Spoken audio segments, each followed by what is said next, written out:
a king on a stage became a nation's legend in a matter of lines. Shakespeare wrote words that made a muddy English victory into a moral crusade, and those words echoed for 4 centuries after being shouted across theater houses and classrooms. But when we step away from the boards and into dust and blood, the story changes shape in ways that make the legend more interesting, not less. This video begins with a question about how one playwright could bend a real battle into a story that feels truer than the facts themselves. Shakespeare's Henry V makes the Battle of Agincourt feel inevitable and sacred from its opening speech.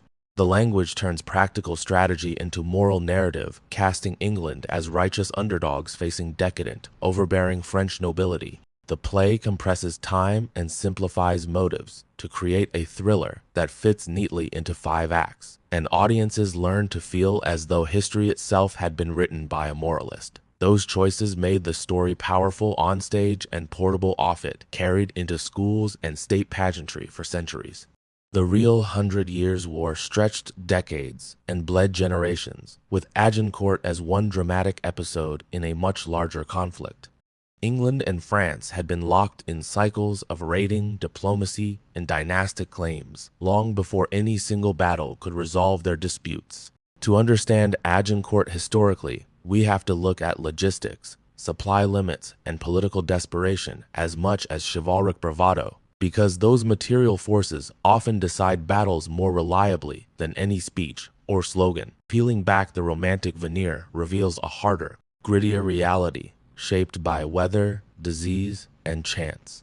Henry's campaign in 1415 did not set out to create a legendary battlefield from the start, and his forces were stretched to breaking point by supply issues. The English army moved through hostile territory, with horses and men exhausted by disease and constant marching in late autumn weather. When they finally reached the Somme region, choices about encampment, supplies, and retreat all shaped what would become Agincourt, and those mundane decisions ended up having outsized effects on how the battle unfolded. History often hinges on small logistical turning points rather than grand moral imperatives. Our image of armored knights charging across open fields owes more to romance than reality in many cases, and Agincourt complicates that fantasy. The English tactics relied heavily on longbowmen who exploited terrain advantages and disciplined formations, rather than single combat heroics. Contemporary accounts show that the battlefield was narrow and churned into mud, which negated cavalry maneuvers and turned a formal charge into a slog through waist-deep earth. These environmental details help explain why tactics that look strange from afar actually made perfect military sense at the time. The battle itself unfolded as a chaotic convergence of exhaustion, terrain, and desperate orders, not as a cleanly choreographed drama. French knights charged repeatedly into a narrow front, where English archers waited behind sharpened stakes, and the resulting crush produced horrific carnage and confusion.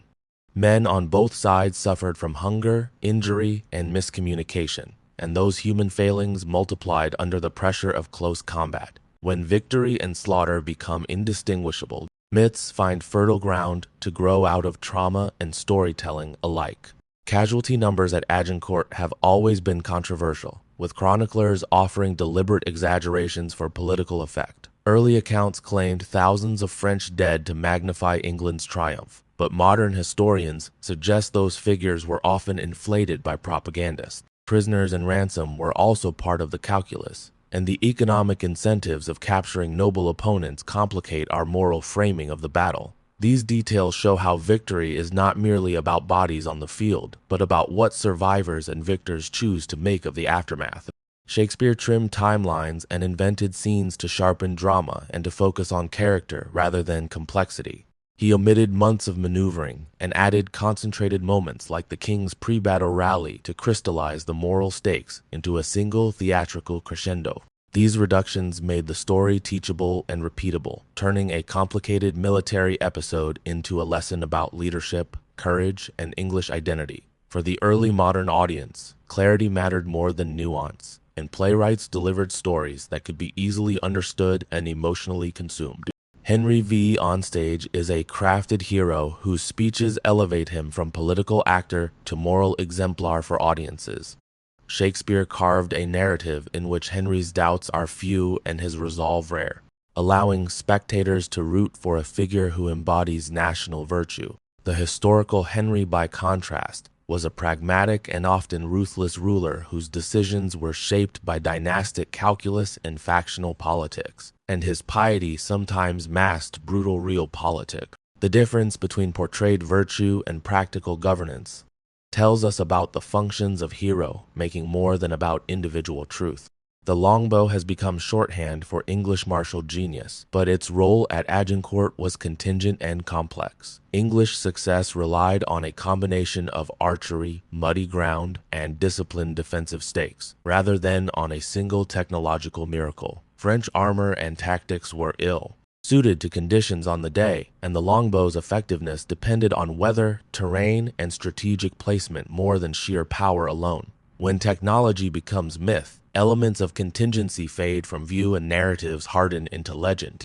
French leadership choices at Agincourt reveal systemic problems rather than individual cowardice, and the battlefield amplified misjudgments into catastrophe. Command struggled with cohesion, communications broke down under pressure, and the choice to attack across constricted ground became strategically disastrous. Shakespeare's play simplifies these dynamics into a chorus of French folly, making complex institutional failures appear as personal moral defects. Recognizing institutional breakdowns helps us understand why brilliant soldiers sometimes lose, and why structural factors matter in historical causation. Agincourt did not occur in a political vacuum, and claims to legitimacy, tax burdens, and noble rivalries all pushed the war forward. Henry's claim to the French throne was a political project as much as a military campaign, and war provided theater for legitimacy at home. Understanding the political stakes explains why both chroniclers and playwrights turned Agincourt into a performance of national destiny, because audiences sought confirmation that rulers had divine or moral sanction. Political context is the invisible stage on which historical dramas are often rehearsed and performed.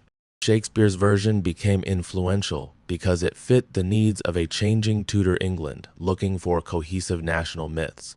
The play arrived in a country consolidating power after civil war, and stories of righteous kings helped legitimize central authority. Tudor patronage, printing technology, and the education system amplified Shakespeare's narratives into durable civic memory, institutionalizing a particular way of remembering the past. Cultural needs and political timing determined that a dramatic interpretation would outlast messy archival reality.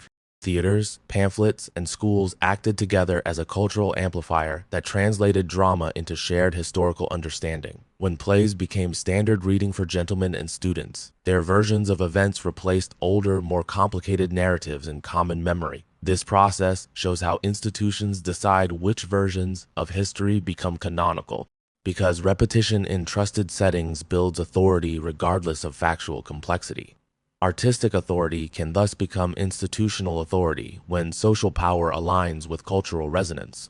Art simplifies because stories travel better when they are memorable, and memory prefers heroes to messiness in complex events. Shakespeare's compression of Agincourt made the event easier to transmit across generations at the cost of erasing inconvenient facts and moral uncertainties. But simplification is not merely deception. It creates frameworks through which societies understand themselves and their pasts. And these frameworks can guide behavior and identity for centuries. The power of art to shape memory becomes both constructive and distorting at once when myth hardened into textbooks.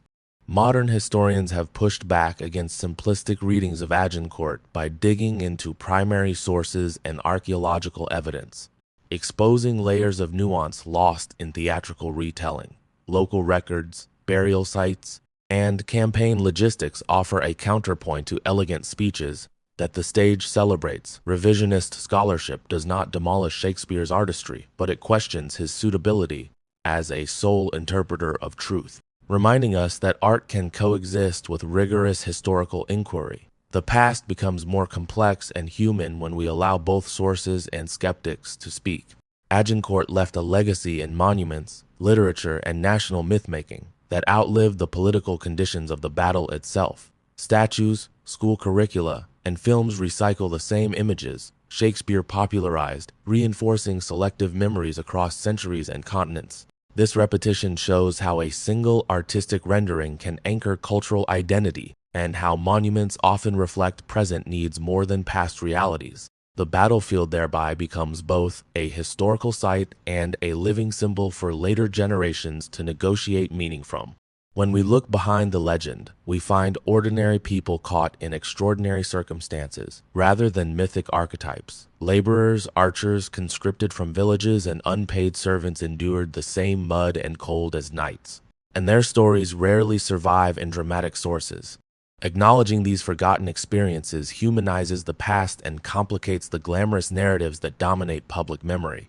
The truth behind the legend often rests in the small, anonymous acts of survival rather than in grand proclamations and heroic poses. The battle's mythology teaches us about the malleability of historical truth and the responsibilities of storytellers in shaping public understanding. When artists choose what to emphasize and what to omit, they wield power over collective memory that can influence politics and identity.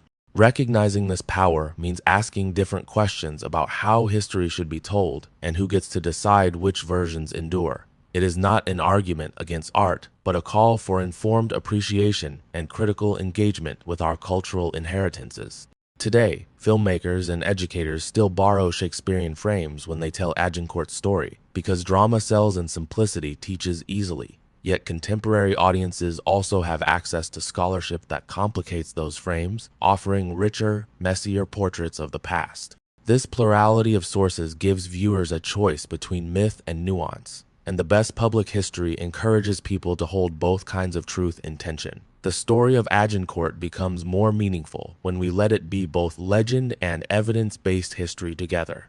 What Agincourt ultimately teaches is that art shapes how communities imagine themselves more than it reflects any single immutable past. Shakespeare transformed a complex military event into a moral tale because audiences needed a mirror that showed order, bravery, and divine favor during volatile political times. Understanding this transformation reminds us to respect artistic genius without surrendering empirical investigation, because both kinds of truth fulfill different human needs. When we balance storytelling with evidence, we gain a fuller, more humane grasp of our shared histories. The philosophical twist is that myth often tell deeper truths about identity, even when they distort factual detail, and Agincourt is no exception to this paradox. Shakespeare's Henry V teaches us about courage and leadership, while historical investigation shows how precarious and contingent those virtues can be in practice. Both truths are valuable because they fulfill different human needs. One supplies meaning, the other supplies accountability and context. If this exploration gave you a new perspective on how stories shape our sense of the past, hit subscribe for more deep dives into the tangled relationship between art and history.